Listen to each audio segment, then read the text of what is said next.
Assalamualaikum dan salam sejahtera. Produk inovasi yang kami pensyarah program perakaunan Kolej Vocasional Butterworth bina ialah e-costing. E-costing telah dibina oleh 7 orang pensyarah iaitu Encik Muhammad Huzaizi bin Ahmad, Puan Chin Sansan, Puan Hayani binti Hashim, Puan Nur Ain binti Azhar, Cik Nur Syamimi binti Mat Isa, Puan Fatin Farhana binti Zailani dan Puan Nur Hidayah binti Ramli. Pengenalan e-costing ialah e-costing dibina untuk membantu pelajar dalam modul perakaunan kos.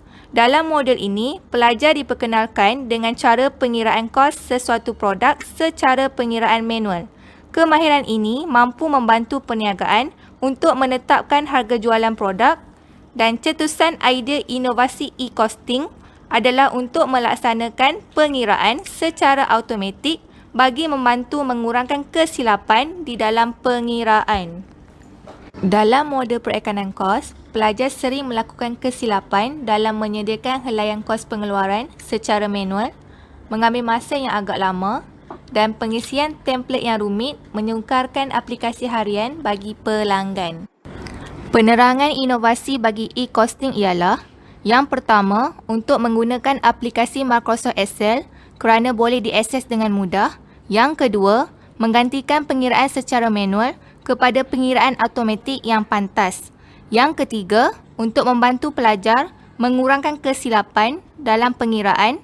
Dan yang keempat, untuk menjana jumlah kos dan analisis dengan hanya mengisi maklumat asas. Mari kita lihat cara pengisian e-costing berdasarkan contoh soalan.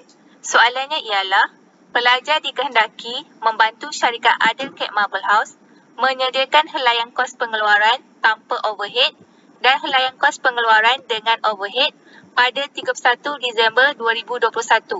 Dalam soalan, telah dinyatakan maklumat berkaitan maklumat asas perniagaan, kos berubah, kos tetap, upah dan unit pengeluaran.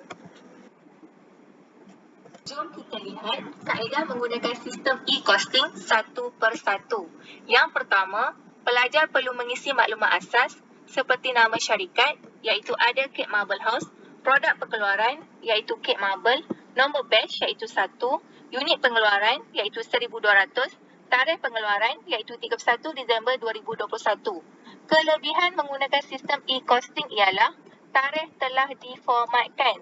Selepas mengisi tarikh pengeluaran, pelajar tidak perlu mengisi kolom unit pengeluaran standard kerana sistem e-costing akan menjana maklumat secara automatik apabila pelajar telah mengisi maklumat di unit pengeluaran. Pelajar hanya perlu isi kolom unit pengeluaran sebenar, kolom penghantaran dan unit barang siap. Bagi unit barang siap, pelajar hanya perlu isi baki awal bulan Januari sahaja. Bagi bulan Februari sehingga Disember, sistem e-costing akan menjana maklumat secara automatik apabila pelajar mengisi unit barang siap baki akhir bagi setiap bulan. Yang kedua, pelajar perlu isi maklumat kos berubah.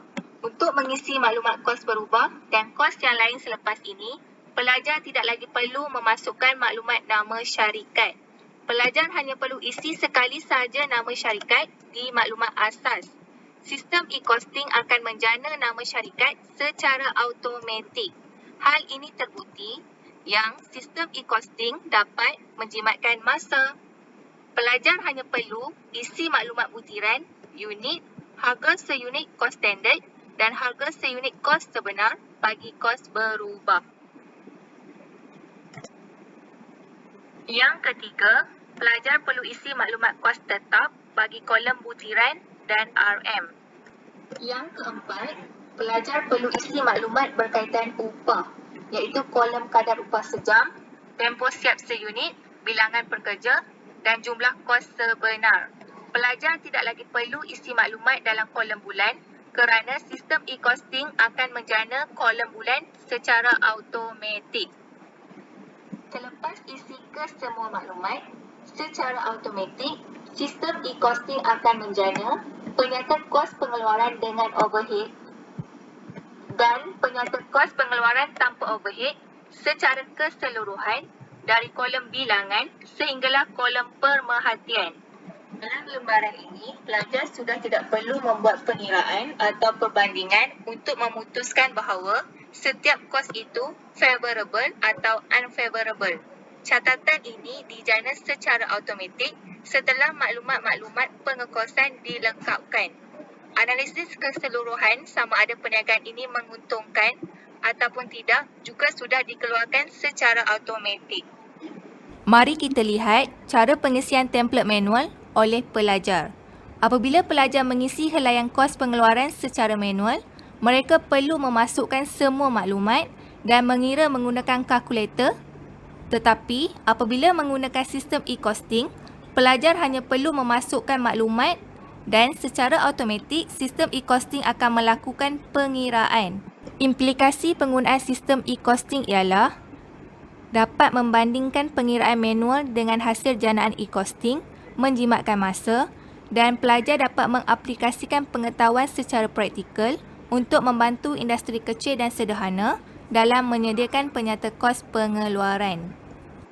Ini merupakan maklum balas bagi 26 orang responden dan juga graf dapatan maklumat. Itu sahaja daripada kami. Sekian, terima kasih.